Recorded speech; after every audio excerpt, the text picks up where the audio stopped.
الله أكبر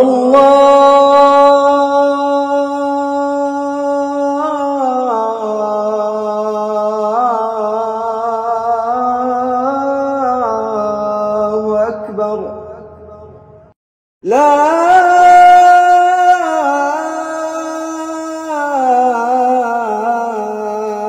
إله إلا الله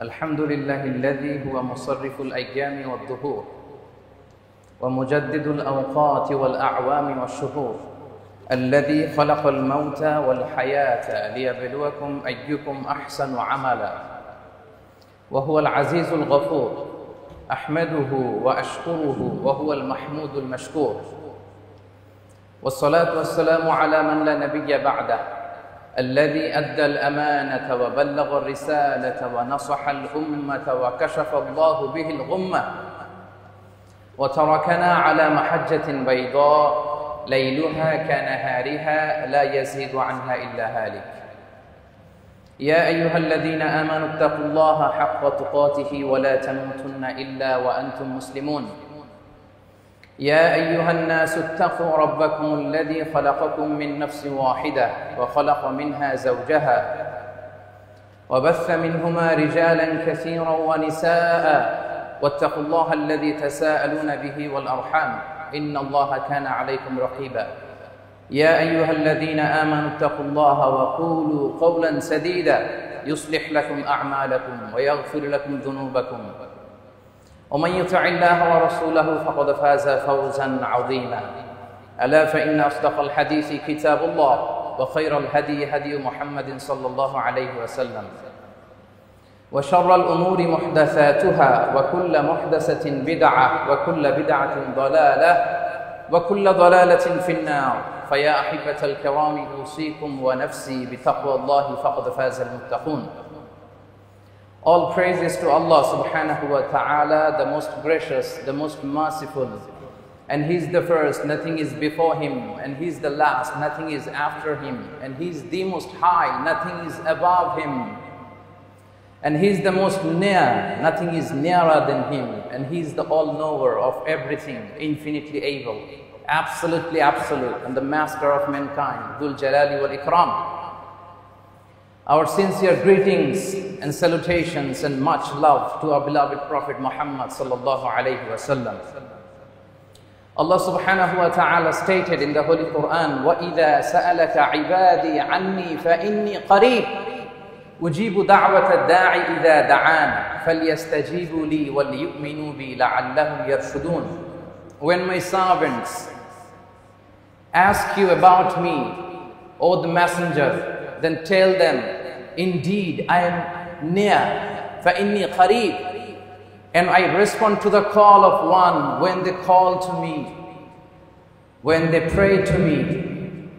In another verse, Allah subhanahu wa ta'ala says, وَقَالَ رَبُّكُمُ ادْعُونِي أَسْتَجِبْ لَكُمْ. Your Lord has proclaimed, call upon me, I'll respond to you. In these two Quranic verses, dear brothers and sisters, Allah subhanahu wa ta'ala promised us to accept our dua. It's a promise, it's a commitment from Allah subhanahu wa ta'ala that if we call Him, He will respond to us. Dua, it's a private conversation with Allah subhanahu wa ta'ala, our Creator, our Lord, our Master. And dua is the essence of ibadah. Our beloved Prophet said, "Ad-du'a'u mukhul ibadah." Dua is the form of worship. And believe it or not, dua is the most powerful weapon of believers. Dua is like a missile, dear brothers and sisters. Dua is like a ballistic missile. The way a missile reaches its target, if your dua comes out of your heart full of sincerity, solemnity and submission, also reaches its target. And Allah subhanahu wa ta'ala likes the servant who always asks Allah subhanahu wa ta'ala again and again, repeatedly and continuously. The Messenger of Allah said, "Man lam yas'alillaha yaghdab alayhi." Indeed, who doesn't ask Allah subhanahu wa ta'ala, Allah gets angry with him. Allahu Akbar. Dear brothers and sisters, this is totally contrast and opposite of this dunya. Here in this dunya, if we ask anything to anybody again and again, continuously and repeatedly, he never likes it. He feels disturbance. He gets annoyed. How compassionate Lord we have and how lucky we are. Our Lord, Allah subhanahu wa ta'ala likes to see we are requesting Him. Our Lord, Allah subhanahu wa ta'ala likes to see we are crying to Him. Our Lord, Allah subhanahu wa ta'ala likes to see we are making dua to Him. Many people, dear brothers and sisters, they think and question about dua, that is it really that powerful? Dear brothers and sisters, never underestimate the power of dua. Dua is so much so powerful that it can change your qadar. It can change your destiny. We all know and believe that everything is pre-written. But keep in your mind, by supplication, by making dua to Allah, it could be rewritten. Dua has the ability to change one's destiny. Our beloved Prophet said, "La yaruddul qada'a illa dua, wa la yazidu fil umri illa al-birr." Nothing turns back the divine decree except supplication. And nothing increases the lifespan except righteousness. And our dua should be full of sincerity and emotion. Some of us, they make dua, but their dua is like robotic dua. Why I call it robotic dua? Because no emotion, no sincerity in their dua. They're making dua to Allah, but their heart is careless, inattentive. Wal-iyadhu billah. You see their hands are like this. They raised up their hand in front of Allah subhanahu wa ta'ala, but they are inattentive.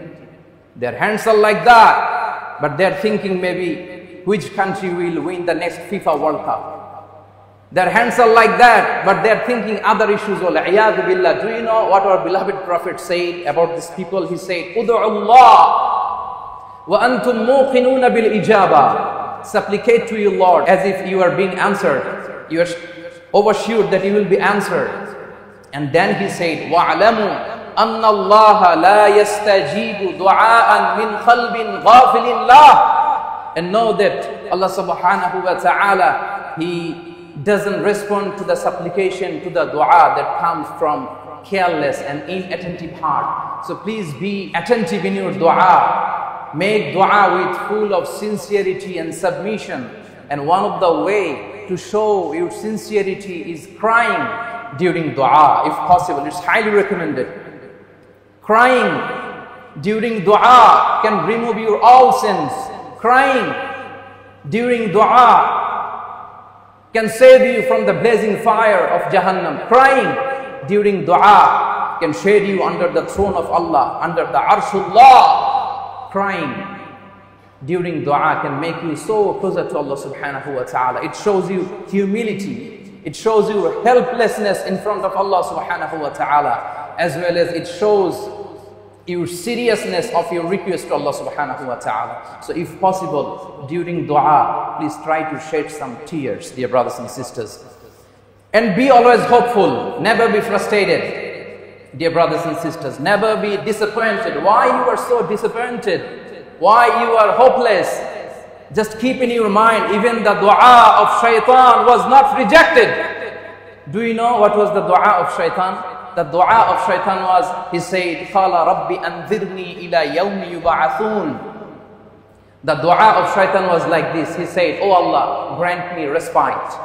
Oh Allah, give me a chance till the day they shall be resurrected." Allah said, "Okay, you are granted respite. Your appeal, your dua is accepted." So the dua of shaitan was accepted. So why Allah subhanahu wa ta'ala won't accept our dua, dear brothers and sisters? He's our Lord. You and me, the servant of Allah. Every day, in every single prayer, we recite, "Iyyaka na'bud wa iyyaka nasta'in." Oh Allah, we only worship you. Oh Allah, we only seek guidance. We only seek help and assistance from you. So why He won't accept our dua if He accepts dua of shaitan? So never be hopeless in your dua, dear brothers and sisters. And asking dua from others is sunnah. Ask dua from your parents, from righteous people. The companions of the Prophet sallallahu alaihi wasallam, they used to ask dua from Prophet. It's narrated by Anas ibn Malik radiallahu ta'ala anhu. He said that his mother Sulaim came to the Messenger of Allah and said, "Oh, the Messenger of Allah, khadimuka Anas, ud'u Allah lah." This is your small servant Anas, please make dua for him. Then Prophet ﷺ said, "Allahumma akthir malahu wa waladahu wa barik lahu fima a'tayta." Oh Allah, increase his wealth, his offspring, and bless for him whatever you give him. And not only this, dear brothers and sisters, our beloved Prophet Muhammad sallallahu alaihi wasallam, he himself used to ask dua to the companions. Subhanallah bihamdi.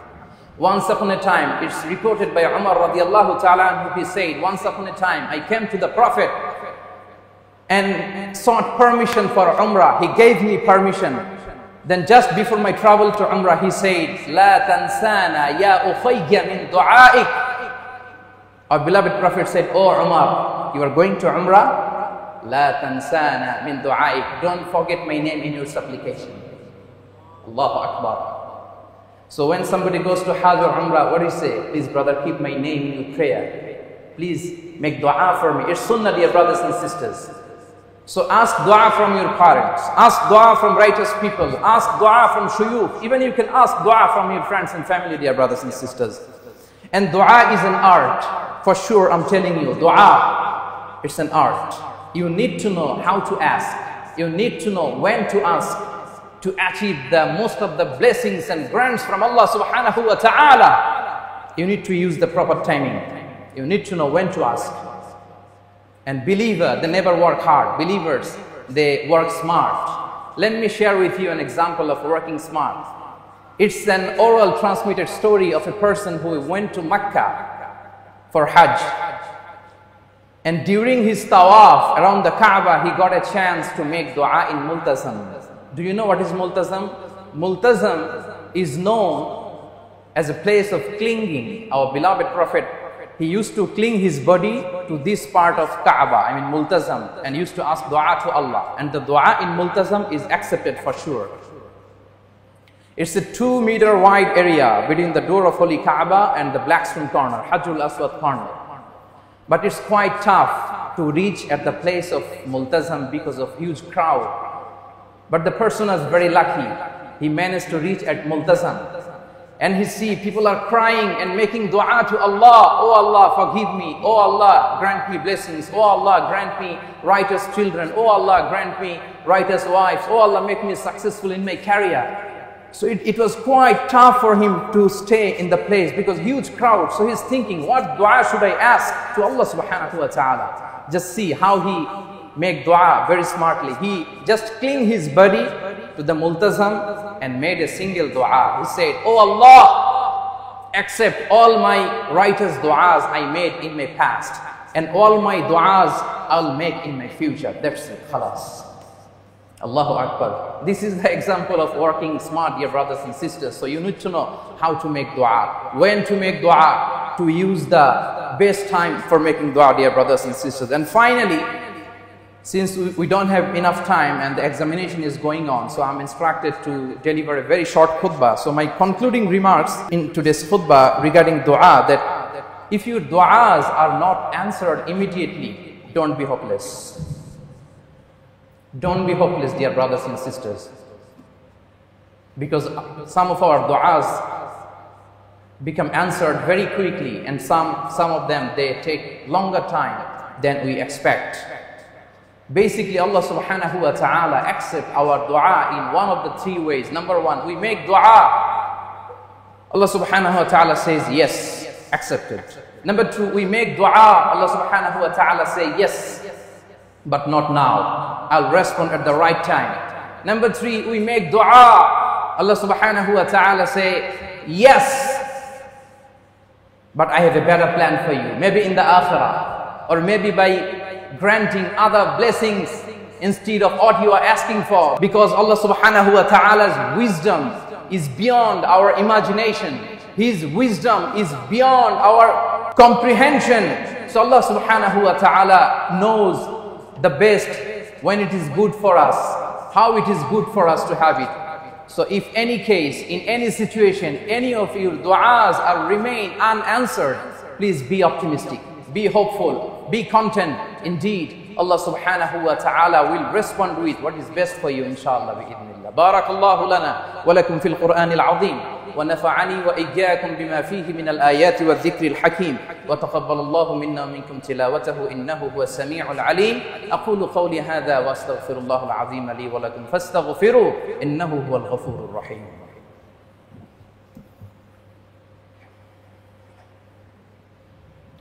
الحمد لله نحمده ونستعينه ونستغفره ونؤمن به ونتوكل عليه ونعوذ بالله من شرور أنفسنا ومن سيئات أعمالنا.